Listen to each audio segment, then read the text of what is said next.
Returning to the beginning of the Shira. Shira's Moshe B'nai Yisrael, as it's called, Shira's Hayam.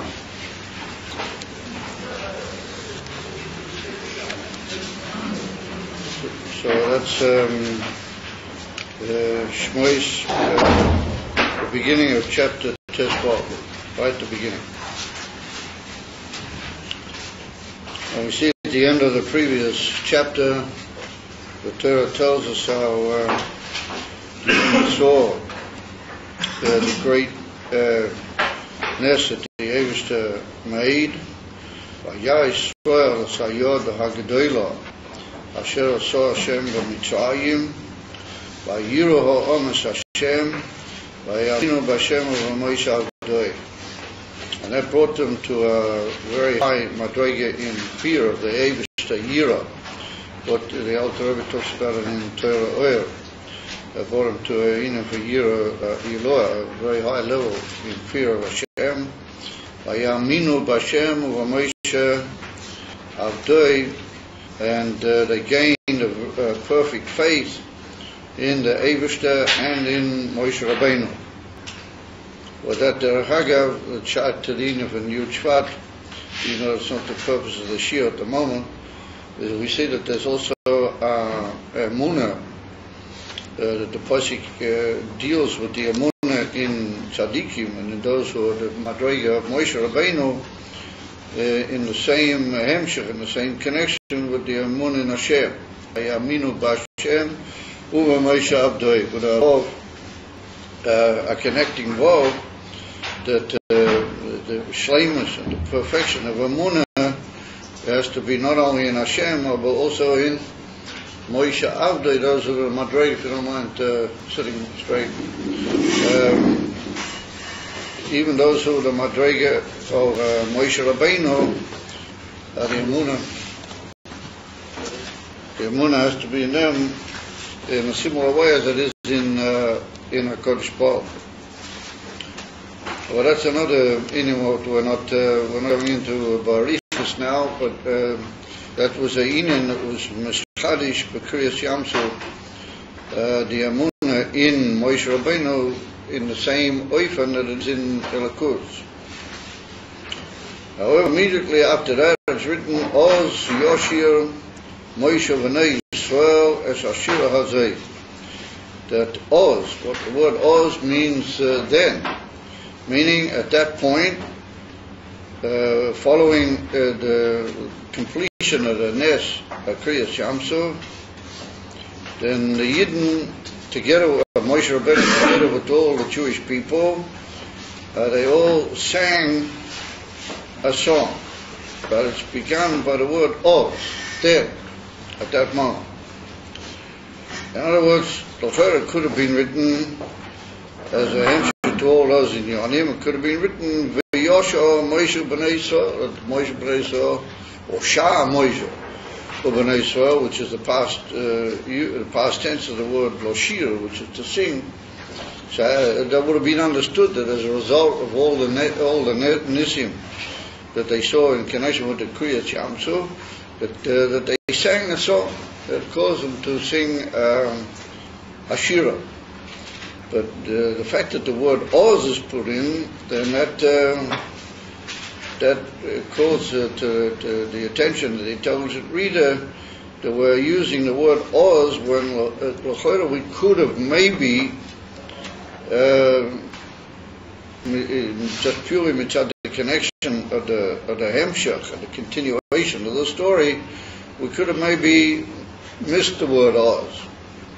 However, the fact is that we do say that at that point or that moment, then Moshe Rabbeinu and the Jewish people sang the famous shir, and then it goes on to tell us all the details of the shir that they said, and that's the famous shir of Sayom.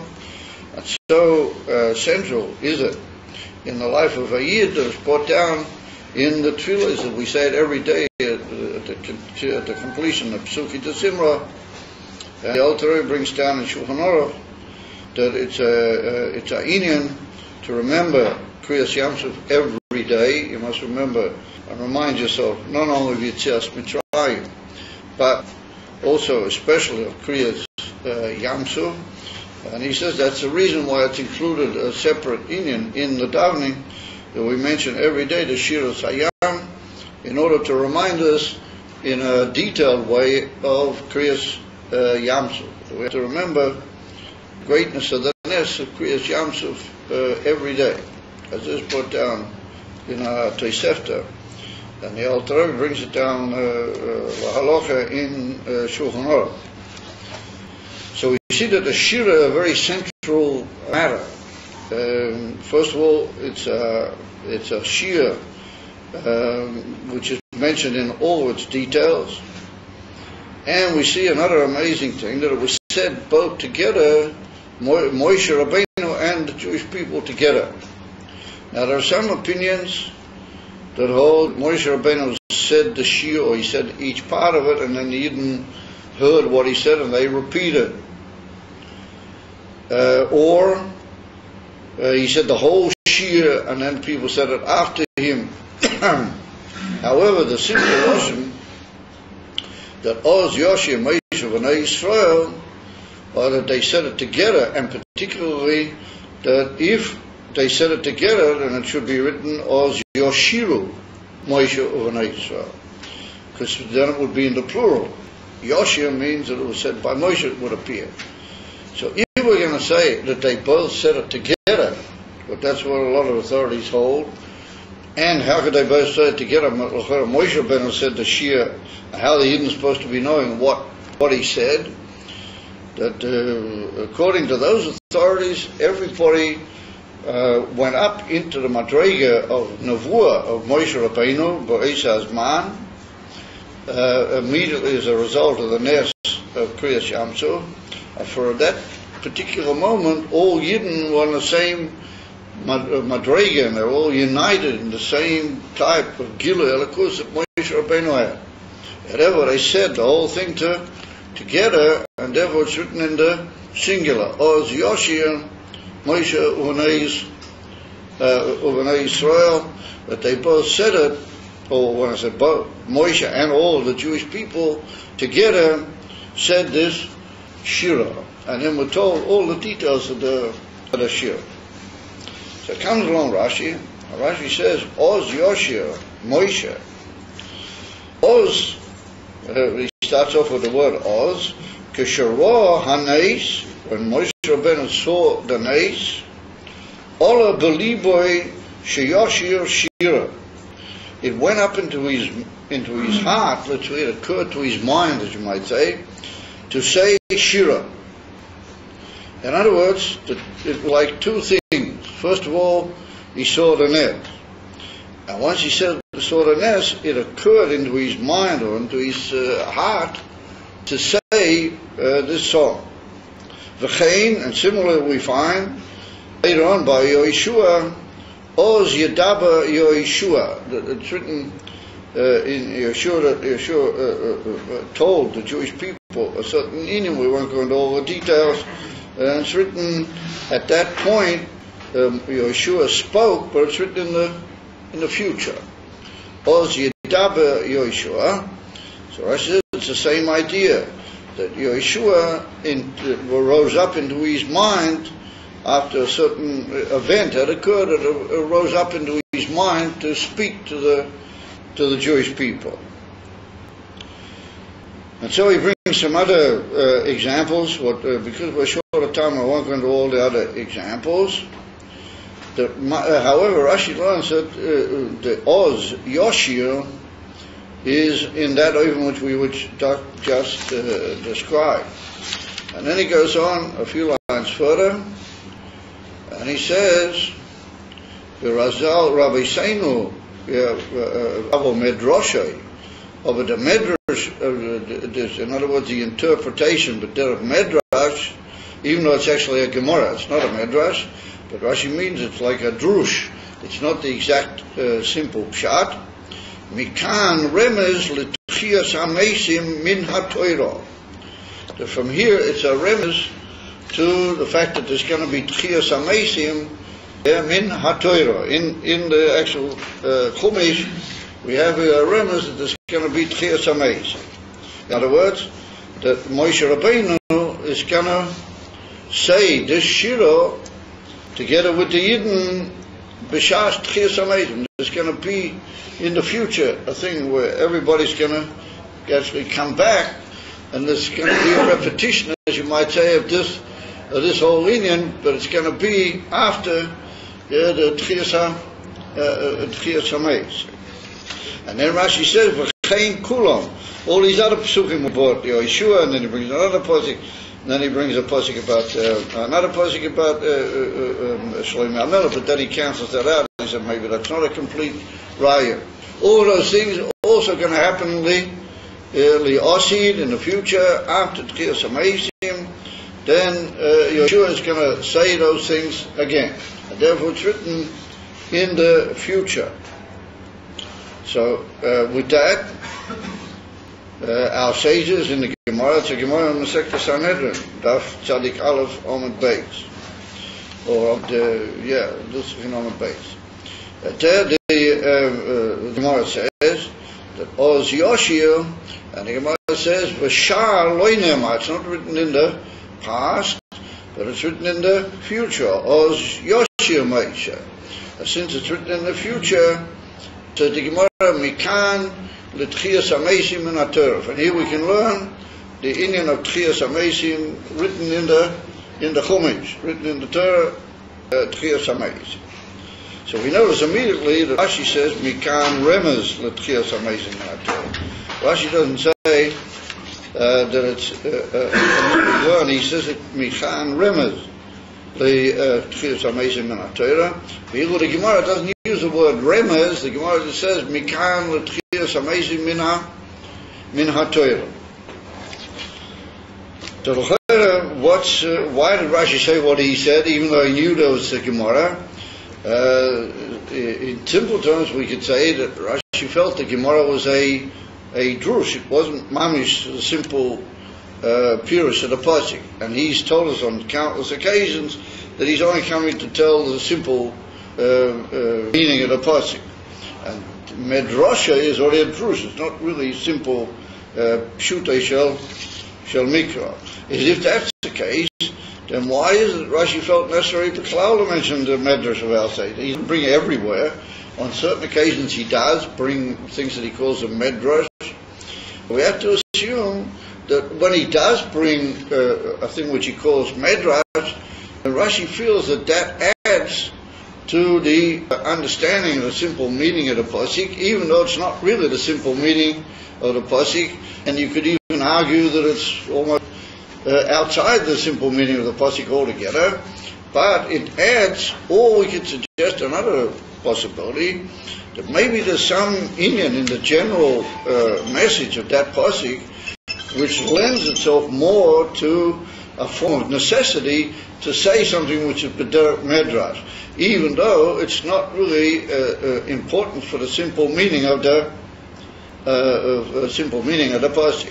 And if we study it really carefully, we see that it's not only not important to the simple meaning of the pasuk, but it's almost like another opinion altogether. It's almost gone out of the simple meaning of the pasuk as Rashi understands it, and pretty heavily so.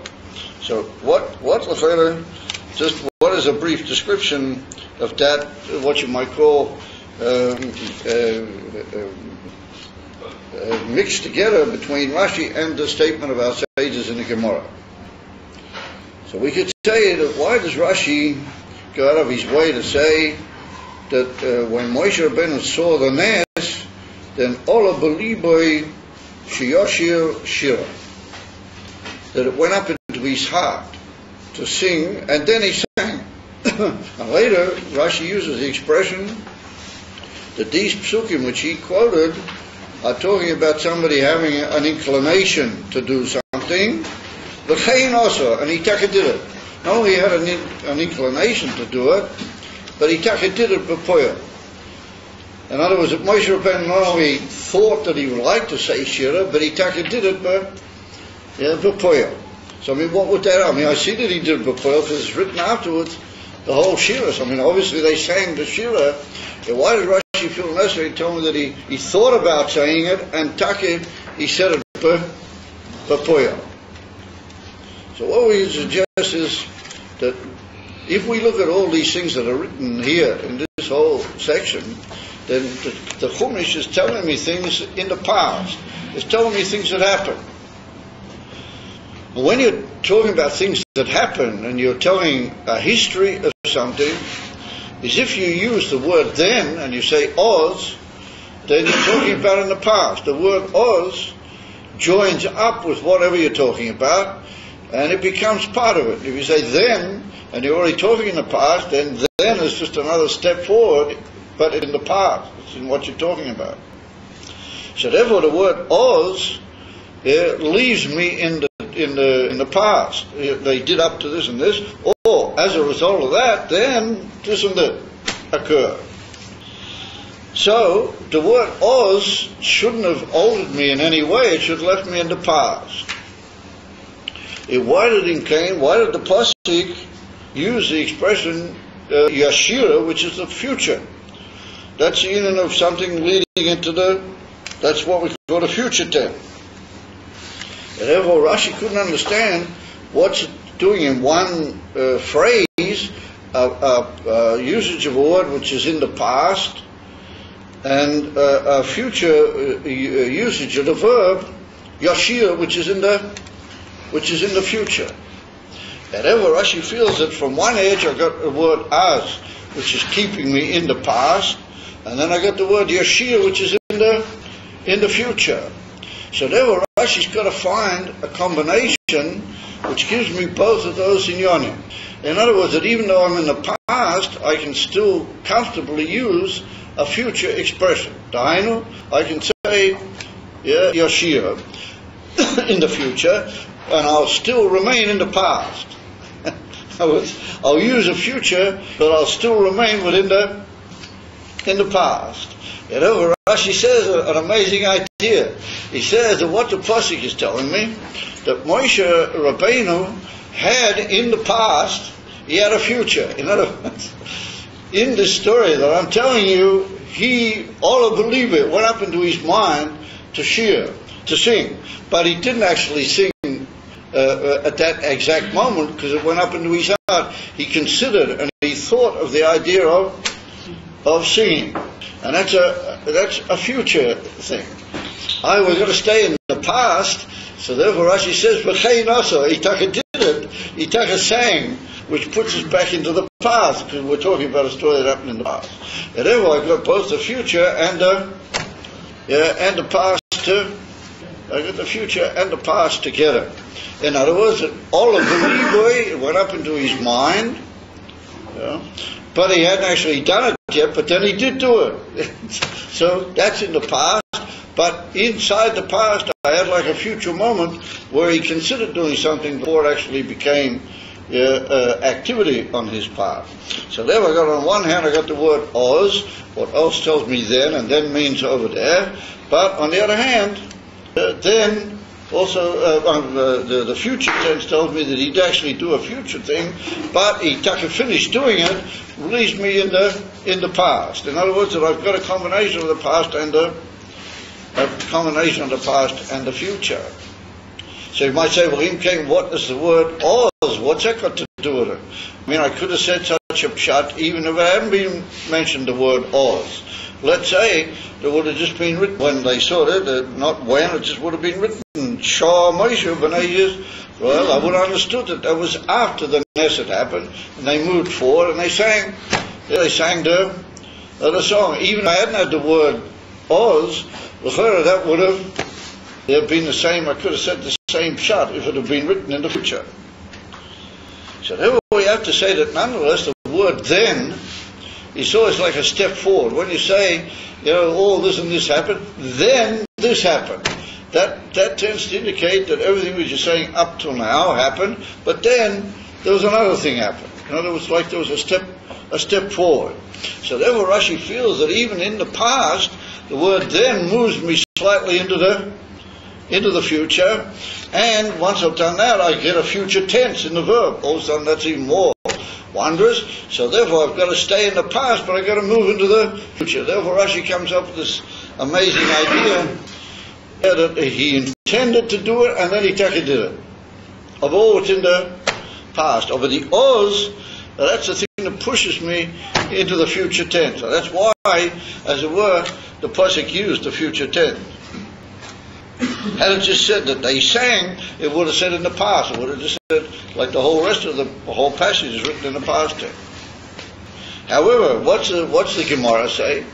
The Gemara says, no, once you write Az, then the Gemara believes that you've moved into then, then can mean even into the future. And what sort of obligation did the Gemara feel that then moves me entirely into the future? Because it's written the verb in the future, the verb is written in the future tense, and therefore the Gemara takes the dig from the word, and therefore the Gemara says Shaloi Nema Ela Yahsir. So therefore the Gemara feels that whatever fixes a sentence and moves you around is the verb of the activity, the thing that is the actual poel of the sentence. So since the sentence is written in the future, therefore that means that whole pasuk is moving into the whole pasuk is moving into the future. And therefore when it says then, you can use the word then, if you're already talking into the future, then the word then will back you up even more in the future, and it will move you ahead in the future. But if you're staying in the past, and when you say the word then, you're still in the past, like we pointed out. And therefore the Gemara differs with Rashi, and Rashi doesn't hold that the Gemara is Pshuti Shel Mikra. Rashi holds that our sages in the Gemara were taking a type of remez, therefore he uses the word remez, even though the Gemara doesn't say the word remez, because as far as the Gemara is concerned, that's justifiable schora. The Gemara can darshan things, particularly in the Chelik Haggadah Sheba Gemara, and that's what they call acceptable schora in the Gemara. Of in Pshuta Shel Mikra, Rashi said that's only a remez. It's not really the simple mamish, the simple pshat, but it's a remez l'tchiyas ameisim min hatoiro.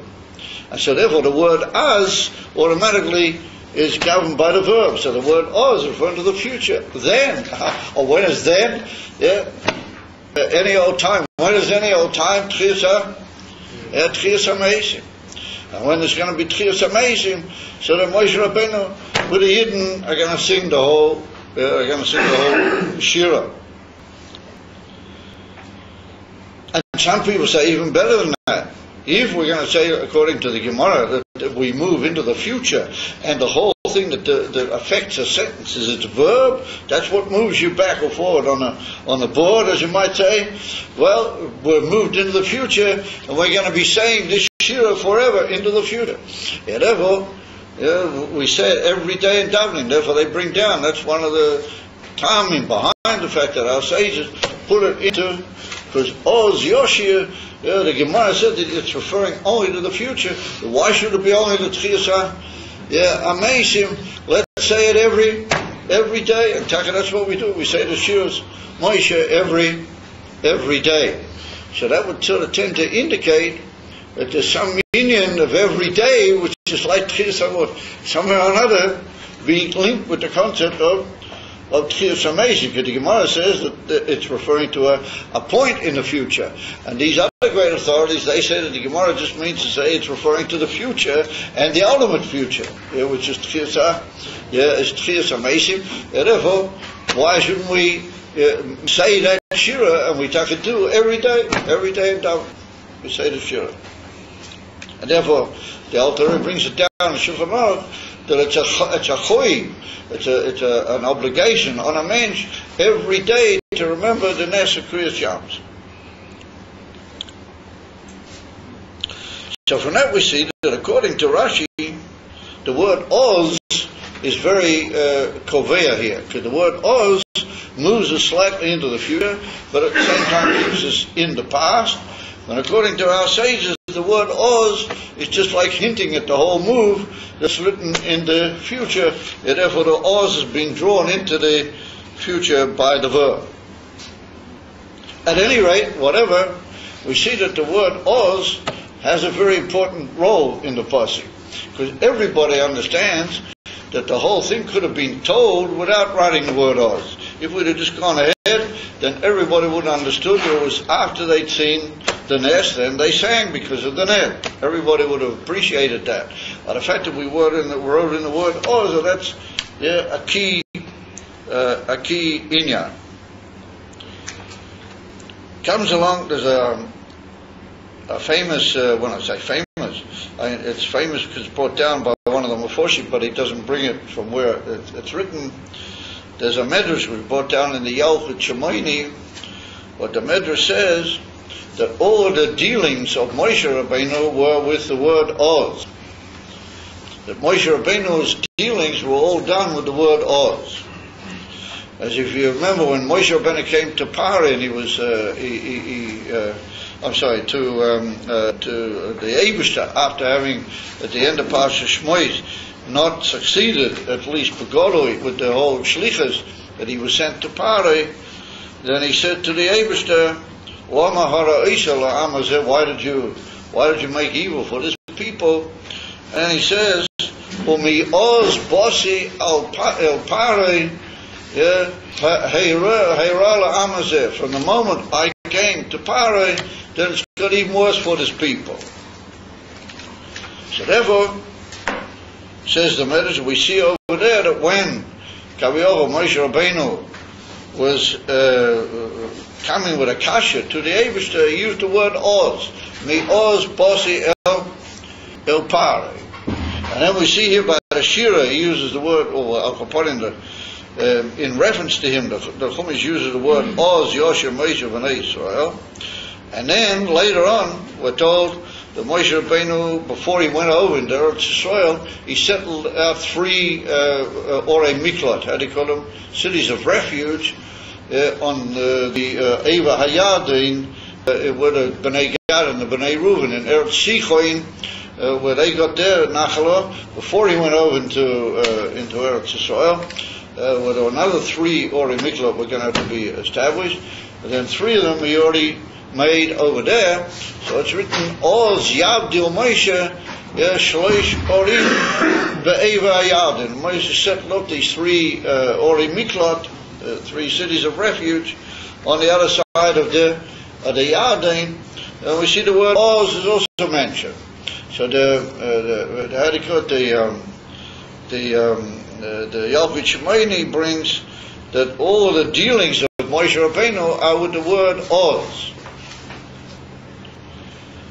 So it comes along, even though he doesn't quote the Yalchut Shemoini, that's a bit of a pellet.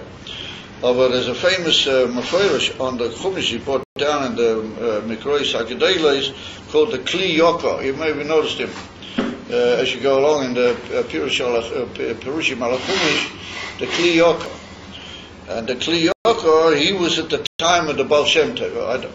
It's hard to know if he was Mamish a Talmud of the Baal Shem Tov, or he was a Talmud of the Talmudim of the Baal Shem Tov, but he was definitely following the Gilead, the Teretz of Baal Shem Tov in the world. Therefore you notice in his Pirushim a lot of things which are very close to the Derech of Pnimius and the Derech HaChassidus in his Pirush. So therefore he comes along and he says, what's the significant Oz which occurs here by Moshe Rabbeinu in reference to the Shira? And he doesn't mention the Yalchut Shemoini, but he says that we find by Moshe Rabbeinu, it's a bit of a pillar, that he mentions Ainian, which he brought down in a Medrash, and he doesn't actually quote the Medrash. Anyway, he says that all the Inyanim of Moshe Rabbeinu were with the word Oz. And then he said, what does the infant Oz represent? He said that is the 2 Oisius, Aleph and Aleph and Zayin.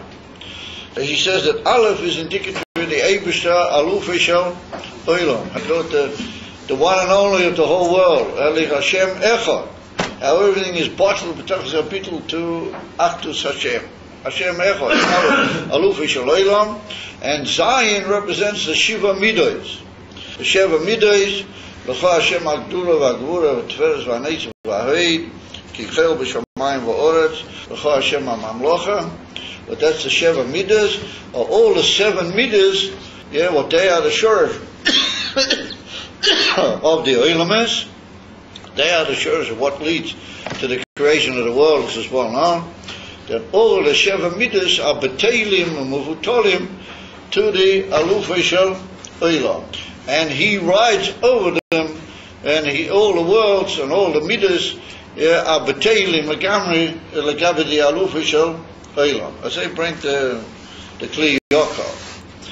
And comes along Chasidus and some of the other great Mafoshim who also B'derech HaPnimiyos, and they say that means to say that Moshe Rabbeinu, all of his Ika Inyonim are in such a way that they bring out and they reveal how the world is completely and utterly bottled to the Rabbeinu Shalom, that there's no Metzias in the world, and all the Shirish and all the Inyan of where the world comes about. I feel the Sheva Midas, Arayah, Lamaila, all of them are Beteilim, or Muvutolim, Lagamri, Lalufi Shaloilam. In other words, that the word Oz is indicatory of the Bittul Ha'olamas, as it's called in Siddur, that there's no Metzias in the world, the one and only Inyan is only Erakuz. Yeah, Rabbeinu Alufei Shel Olam. That's the word Oz. And what's it got to do with Moshe Rabbeinu? Moshe Rabbeinu's Inyan, his whole Inyan is to be Megave, the Inyan of Bittul Amiti. Yeah, how the world doesn't exist until the Inyan of Ein Oid Mil, the Milvada, as he brings down in Sefer Dvarim, Moshe Rabbeinu. וידעת hayim והשבייס אלו בברך כי הוויו ארוכים ושמיים ממעל וכולו אין oid. Over there it's written ein oid even without the buvada. There's absolutely nothing else. Cloud. Only everything is bottled with Torah, isn't it? So you do better if you paid attention to the Sefer rather than to him. Ein oid milvadi, that's the madrega of Moshe Rabbeinu. And therefore, the Inyan of Kriyas Yamsuf and the whole thing that happened here was a tremendous shinui in the whole Inyan of the Teva, of the Olam, in such a way that it became clear and it was miskala to everybody how the world is bottled b'tachasa, abitul v'ein oid milvadi mam. And they say, what's it got to do with the Pari? You may ask Bossi al Pari. You'll soon see in a second what it's got to do with, what's the connection with that.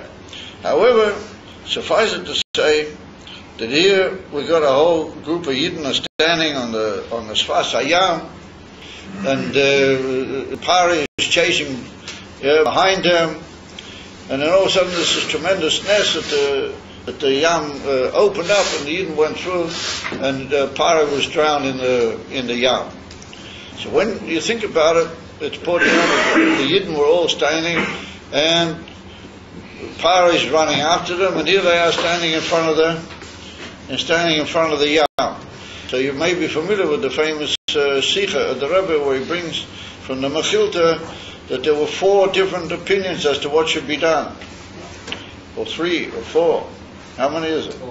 4. There are 4 different opinions, 4 different groups of people that said all sorts of things that should be, all sorts of things that should be done. Some said we should jump into the sea. Some said, not in a good way, but just, we should just finish it all off. And some said no, we should give in, surrender and go back to Mitzrayim. Others said no, we should fight. We should have Savah Hagon Ali Yisrael. Never. And we should fight. And then what was the other one? The other one said no, maybe we should just daven. We shouldn't do anything. We should just daven. And so then came the divine order to Moshe Rabbeinu, which was, no, you got to go ahead and walk into the sea. Now that's not what occurred to anybody. Nobody considered that idea. All the 4 Kittas all had brilliant ideas. Well, not so brilliant, but they had ideas to what should be done. And the only one who heard what should really be done was Moshe Rabbeinu, and he heard it from the Eibush, because even Moshe Rabbeinu was praying at that particular time. And Eibush said to him, "What do you got?" Rashi brings it down. What do you got to do to pray at this moment. It's a very crucial moment. Don't spend all your time praying. And so then Moshe was going to say, what am I supposed to do?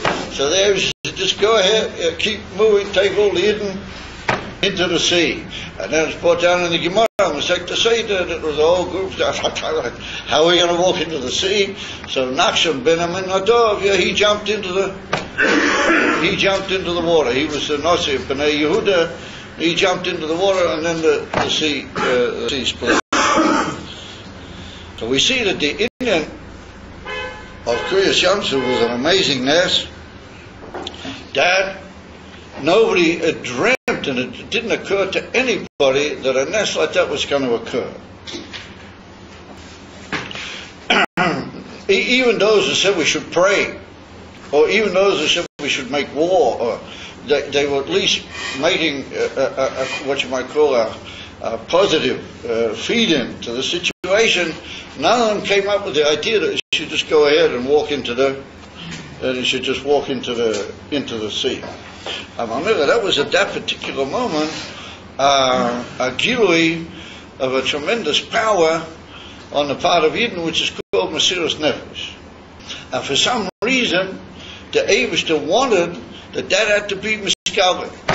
And until that was going to be Miskaleh, there was no way that the Yidden were going to be able to go ahead to Matan Torah, to Har Sinai, and be Mekabel the Torah. So therefore it's brought down that the whole Indian of Kriyas Yamsuf, the Tzemach was one sitting on Shvi Shal Pesach, well that's the Yom Tov. Rashi brings down, or B'Yom HaShvi Omru Shira. Rashi brings in the earlier pasuk. The Tzemach was one sitting with his grandchildren on the night of Shvi Shal Pesach, and he asked them what was the Indian of Shvi Shal Pesach. The Indian from Kriyas Yamsuf. One of his grandchildren said that he believes it's the Rosh Hashanah of Mesiras Nefesh. That's what he said. It's the Rosh Hashanah for Mesiras Nefesh. And the Tzemach Tzedek was tremendously impressed. He was tremendously thrilled when he heard his Einikol say to him that Kriyas Yamsuf was the Rosh Hashanah for Mesiras Nefesh. Because up till now, the Yidden hadn't really revealed the Indian for Mesiras Nefesh. And therefore, in Siddur it's brought down a question: who was really greater? Was the Yam Suf greater than the Yidden, or were the Yidden greater than the Yam Suf? What's the further question? Because we find that this tremendous elevation in the Yidden only occurred when they got to the Yam Suf. And it's brought down that the Yidden and Yam is a very, very high madrega in Pnimiyos, and in Kabbalah the word Yam is indicative of a very high level, because the Yam covers everything over. And like the Rambam brings at the end of his whole work, that when Mashiach will come, then the whole world is going to be covered with Gilei Elokus, Kamayim LeYam Chasim. Just like the water, covers the sea, or the water and the sea cover the whole earth. And from that we see that the Inif and Yam is a very high madrega. So when the Yidden came to the Yam, then it's brought down that they were oila to a certain level, and they got a certain koyach from just being by the Yam. The fact that they came to the Yam, and this was the movement of the whole Klal Yisrael in order to go and receive the Torah, and therefore they received from the Indian of the Yam a whole, what you might call, elevation, and a whole tremendous gilui, just from being by the Yam. But in the same way, it's brought down that the Yam received from the Yidden. So the question is, how do we see that the Yam received from the Yidden? Because Dafki when Nachshon ben Aminadav, when he jumped into the Yam, then it split apart. In other words, the Yam became Botel from being Yam, and it changed into dry land. It altered itself entirely in its own materials, and changed into dry land. So from that we see that the Yam became absolutely Botel b'Metzias l'gavi the Yidden. So the Yam added to the Yidden in the sense that it caused the Gilei Elokus Milmaila Lamata, at least according to one opinion, that the whole Indian of Elam Atzilas came down and revealed itself in in Olam Hazeh. Well, that was the Indian of Gilui Elokus that occurred at Kriyas Yamsuf. Almudis Kashia revealed itself into Almudis Galia. The hidden worlds revealed themselves into the revealed world. And that was Mitzad the Maila of the Yam. That was Mitzad the Maila of the Yam. Over the fact that the Yam became Batil, and the Yam reversed itself into Yabasha, that the whole thing became completely reversed in a form of Yisabcha, that the whole Matzis, the Yam, changed into an opposite opinion. Well, that was Mitzad the Yidden. That was Mitzad the great Maila that there is in Yidden. And that's what it's brought down in certain Drushik Siddhas, that's why the word Oz is so important here. And even to the Indian of the Pshat, like Rashi said, that the word Oz changes the whole Indian into there was Oila Belibish or Moshe Shir. And even to the point that that Indian of Shir becomes, as we saw, a whole essential part of Yiddishkeit. Well, that is mitzad the fact that the Maila of Yidden is higher than any other Indian in whatever we can describe as a Maila in the Neshamas of Yidden, even over the Torah. And for sure over all the worlds, and even the highest Inyonim, with the Eivish has been Megala all the way down from Atzma Saint Safe, the highest Indian is Yidden. And there's nothing more essentially and profound than the Koyach of Yidden. And therefore, what happened was that when the Yidden decided that they were going to be Megala, the Mesiras Nefesh, and maybe that came mitzad the fact that the Yam gave them, and the Sinus Koyach was there, but then the Yam was Mishape, Mia, Kotza, Elakotza, and it changed, and it whole Metzias from Yam the Yabosha, and the Yidden walked through the Yam, Mamish on the dry land. And that's mitzad the Maila of the Mesiras Nefesh of the Yidden. And that's the Indian from Oz. What Oz indicates, primordial Oz, you can say Oz, meaning then, meaning wherever you are, you can say Oz, meaning then, like we said, it always indicates a certain step forward, even no matter where you are. And therefore, the Indian from Yidden, they're always what you might call Oz. They're always beyond. And therefore, the Yidden are considered the highest possible madrega, and dafki, that's what the Chumash is Maramas Oz Yahsir Moshe B'nai Yisrael.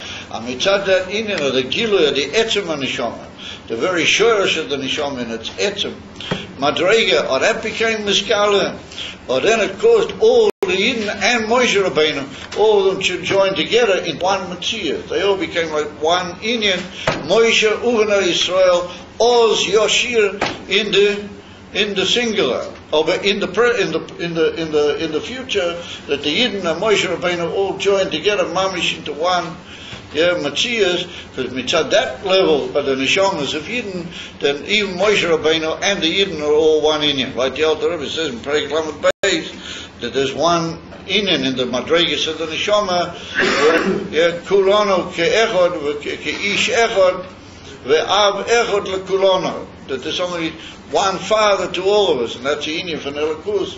And on that Madrega, all Yidden and Mamish one and the same Indian. Aren't they? Yeah, they are. Isma Mela, Lafise, it follows that here, the fact that we mention the word Oz, in that even that connects Moshe Rabbeinu and makes them all into one Matthias, and therefore they saying this Shira is also it's brought down in Siddhas. Hashira is also a going out of all limitations and all Hagbolas, that you only sing a song when you've gone out of all your normal and therefore when somebody sings a beautiful niggin, you can see that it takes people in a way that lifts them out of their normal awareness. And it's even brought down that you can have almost like Klois HaNefesh from an emes niggin. Whereas somebody sings a emes niggin pnimi va'atzmi, it's possible for a man to completely lose all the koyches of his neshama, and they all go up into a level of what you might call the etzem neshama. Therefore, the Indian of the Madrega of Oz, but that's the Pnimis V'Atzmis and the Mile of the Neshamas, what that caused the whole beetle of the Yam and the whole Indian of the Nest, Kriyas Jamsu, or that caused the Indian from Shira, and in that Shira is united all the Madregas of Moshe Rabbeinu and all the Yidden, and therefore it's brought down that even the simple maidservants or the simple servants that stood by the Yam, the Yidden, that they were all zeichet to the Yidden for Nevuah, and they saw certain inyonim with even the great Navim like Yecheskel, Ben Buzin, Yeshaya ben Omet, they didn't see. And that's the Indian of the word Oz, and that's the Indian of the Pnimis of the word Oz, and that's why Rashi links the whole Indian of the word Oz with the essential meaning of the pasuk, because the word Oz is determining, and it's essential to the whole development and to the whole Indian of the Pnimis Ayin what occurred here. And therefore, we see that an amazing thing that the Gemara says that Mikan L'Tchias HaMeisim min HaTorah, that if you look in Yeshaya Anovi, if you look in the Nevuah of Yeshaya, where it's written what's going to be when Moshiach comes. One of the long Nevuahs about the Indian of Moshiach. So it's written over there that the Eivester will be Moisiv Sheinish Yodeh, how do you call it? He'll come again a second time. And he'll take the Yidden out. And then it's written that all of them together will say, Ozi v'zimras. Well, that's in the next pasuk, Ozi v'zimras ko v'ayilile shua. So it's written that all the Eden will say Ozi v'zimras ko, but after that Hashem Havaya. Ozi v'zimras ko, Yud K Vav K, v'ayilile liyeshua. So we see that's an amazing thing. Exactly that same lashon that's written here is written over there in Yeshaya, that's going to be what the Yidden are going to say as Hashem will take them out from the Geula, the ultimate Geula, from the final Golas into the Geula. And it states mamish the same lashon, but with the same with the Shem Havaya after the word Yudke. So some of the great Meforshim say that that's indicatory of what the Gemara says, that Mikan L'Tchias HaMeisim min HaTorah, that mamish at the time of the Iskalos of Melech HaMashiach, well, that's the forerunner to T'chias HaMeisim, then all the Yidden together are going to say this, exactly the same Shira, Ozi v'zimras Ko. It's only that after the word Ko is going to be added the full Shem Havaya. Now that's what we see at the end of the parasha. At the end of the parasha comes along Amalek, even after the Yidden have been through Kriyas Yamsuf. They've been through this whole amazing Gilul. And there comes along Amalek, if you're familiar with the last portion of the parasha, and he makes war against the Yidden. Rashi brings over there that Ein Hashem Sholem ve'ein HaKisei Sholem ad she'yimoch zari shel Amalek, that the Eibishter's name and his throne cannot be perfect until he get rid of the Indian of Amalek. First of all, it has to be the destruction of Amalek. So what does he mean that Ein Hashem Sholem, that the Eibishter's name can't be complete because it's only written Yud K? The way it's written Yud K, then albeit it's a high Madrega, but that's a simon that the high Madrega is not able to come down into the lower Madrega and express itself fully. And that's the piyul of Amalek. What Amalek says, you want to be a high person, gesundheit, hold all sorts of high things and learn all sorts of tifa and yonim, and learn all sorts of beautiful things about Moshiach and about Chassidus and all this thing, but don't make it a real part of your life. Just stay the way out with all the beautiful ideas. In other words, that the Yud K doesn't come down into the Vav K. Ein Hashem Sholem. In other words, Chas v'Sholem, to be a Meshukhet, to have people call you a Meshukhet, Chas v'Sholem, Chas v'Cholila, Dovah Tzeh. Yeah, they would think that you're a Meshukhet now. So you guys were here, he read it in the Maimah, that the Rebbe brings in the Maimah, it's written in the Nach, that one of the big kings, Ochav, who was it? Ochaz, that he thought he was a great macher. He said about Yehu Hanavi, he said, Hine Madua HaMeshuga Zeba. Why is this Meshuganim coming to trade me a cup again? Now I don't know if Yehu wore, if he wore a flag, a Mashiach's flag on his badge on his coat. I don't know if he wore a Yaki Yamucha. Yehu Hanavi. I don't know exactly what was his Indian, but Ochaz said of him that he was a Meshuganam. They state in the puzzle. And a little bit before that, the Rebbe says that what is a Novi? A Novi is a mensch that he mamish goes completely out of this world, gives away all of his life to the Eibishter. Hafshot the Sagashmiya. I mean, you read it out. Everybody heard it. Hafshot the Sagashmiya is like Amri. A mensch, he doesn't want anything to do with all the Meshuggah Maises of this world. So ask yourself, who is the Meshuggah? Is the Novi the Meshuggah, or is they who are locked up in the world they're the Meshuggah? That's what asks yourself the question. So I just want to know what the Rambam said. The Rambam says if you call somebody an unpleasant name, then you should be boidic after that person. Maybe he's the one that's really that's why he called somebody else. Kol Paisel, B'mumi Paisel. It's based on a Maimon Chazal. If you Paisel somebody else, and it's a similar that you're probably suffering from the same thing yourself. And the fact that Ochaz HaMelech said about Yehu Hanavi, he said he's a Meshuganam, well, that was a sign that he was a Meshuganam. In other words, and that's what he goes on to say in the whole Maimah, that you've got to be a fool, but you've got to be a fool in a gesunden way, and that is Shtus Dikidusha. You've got to be L'mayla Mitamva, you've got to be L'mayla Mitamva da. And that's why the word Oz occurs here, and that's why Rashi says the word Oz affects the Pshat, and everybody says that the word Oz has got something to do here, and we see that they're all going out of the way to try and touch what is the word Oz, what's it got to do here? Until our sages say it's got to do with the Indian Fintchil Tzamayisim. Over one way or another, Oz is L'mayla Mitamva, L'mayla Mitamva das. It's the Indian of Aleph Reichav Al Zayin.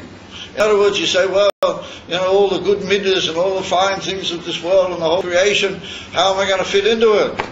If I walk around talking about Mashiach and doing about Mashiach, then how am I going to fit into the whole creation? So they said, don't worry about it. The creation will split in front of you. And that's exactly what it's supposed to do. And it could be better for the whole Jewish people. It's better to sit now and have all these guys selling away the whole Eretz HaKodesh for Geld. That's better. That's Yegizun. So I mean, we see just how Meshuggah you get if you're not Meshuggah. You get unbelievably Meshuggah if you're not Meshuggah. Much more seriously Meshuggah than those who are in inverted commas Meshuggah.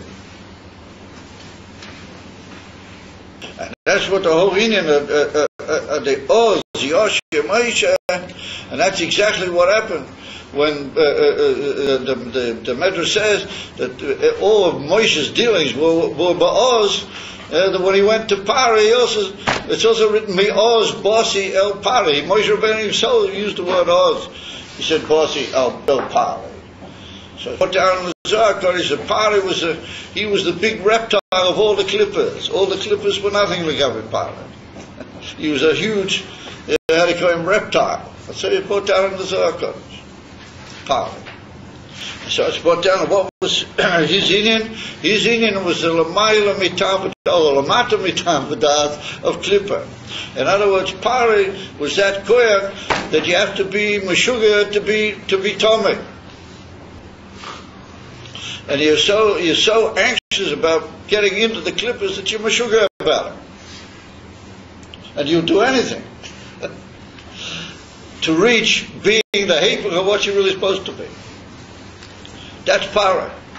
And that's the Indian from Oz, how it is Rahman and Tlan in the clippers. And therefore Moshe Rabbeinu knew that he had a task to be Maval that Oz yeah, and bring it over into the other Oz. And that's what, if you look in the Basi Lagani, it's written that how do you get the shtus to Kedusha, that you're mavarer, that's what is written in the last piece that he read today, you're mavarer the shtus to liumazeh. What does that mean?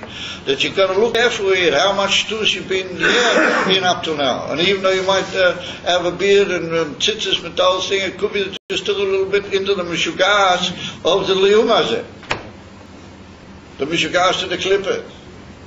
So how do you do? You say, oh, look at the sort of mishugas I was prepared to have over there. Let's take that same mishugas and even more and be the way we're really supposed to be. I plainly will say that I'm judged, and what happened to him, he went mad, etc., etc. That's exactly what we want him to say. And that's the best possible thing. As the one that was written about Avram, that he was Echad Hoyo Avram. Avram Avinu was one and only. The whole world said he was Meshugim. The whole world. And yet the Rambam says he ended up speaking to tens of thousands of people, as they state in the Rambam.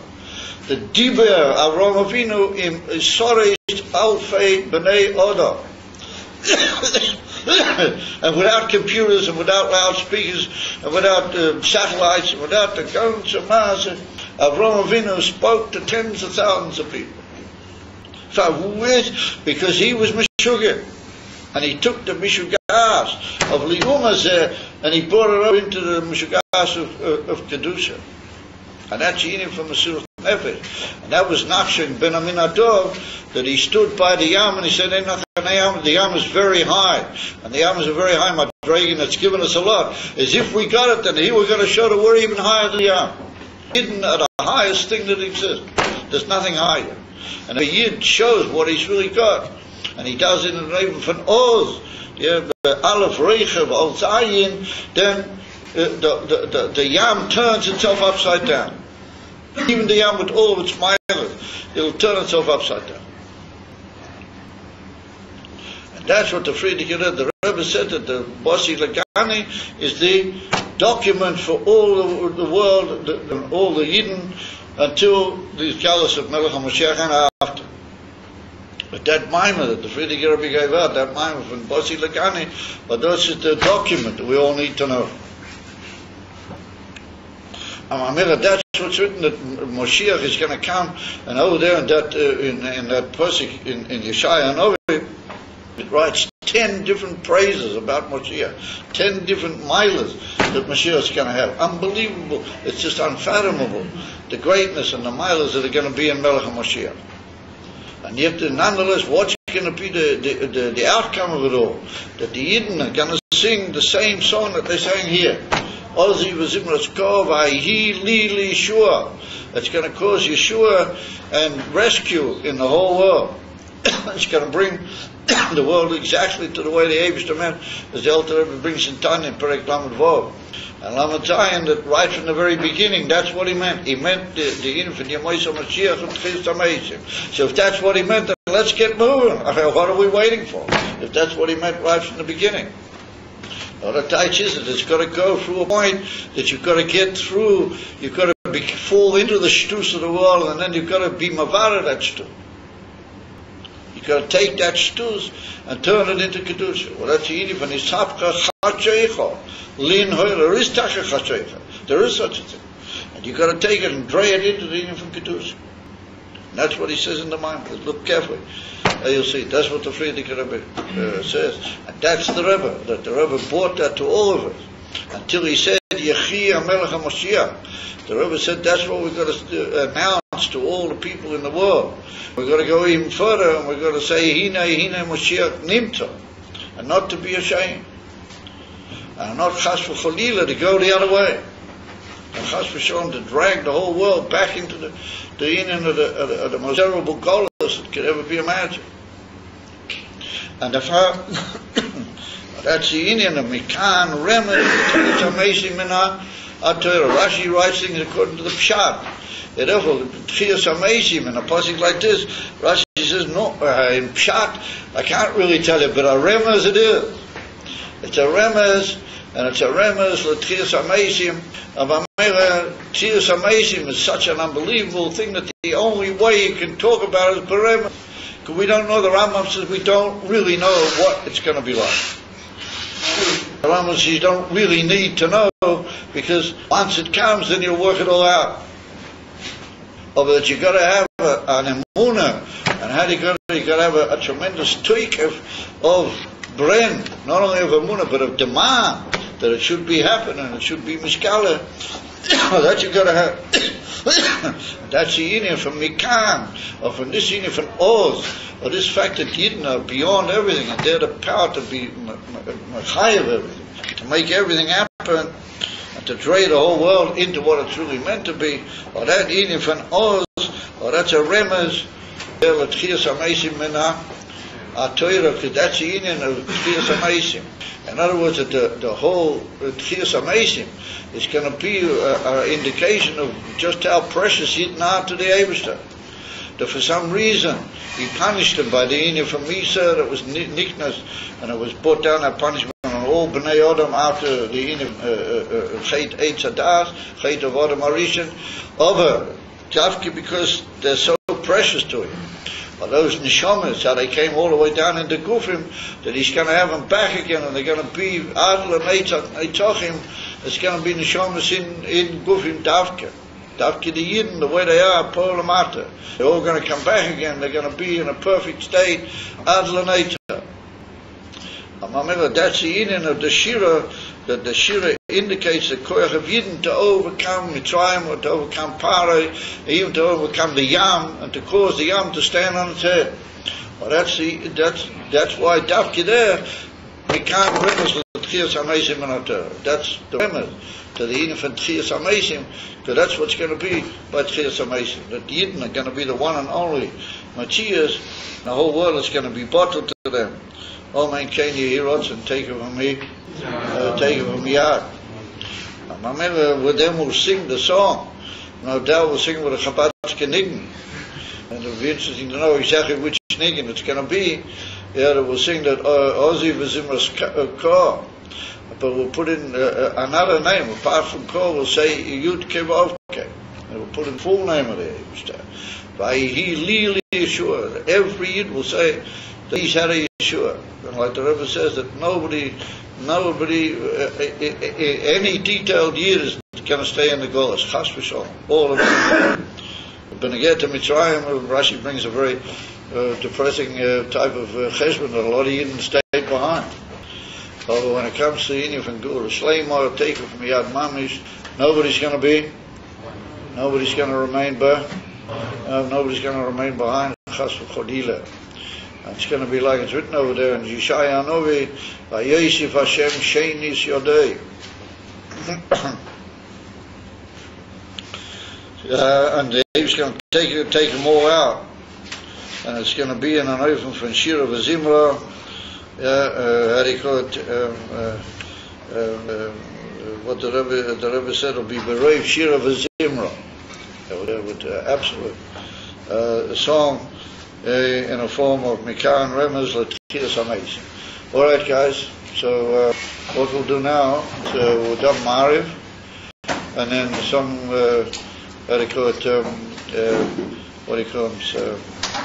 capable young men will draw up the table, put out all the stuff, and then we'll have a Chassidish Shabbat. Okay.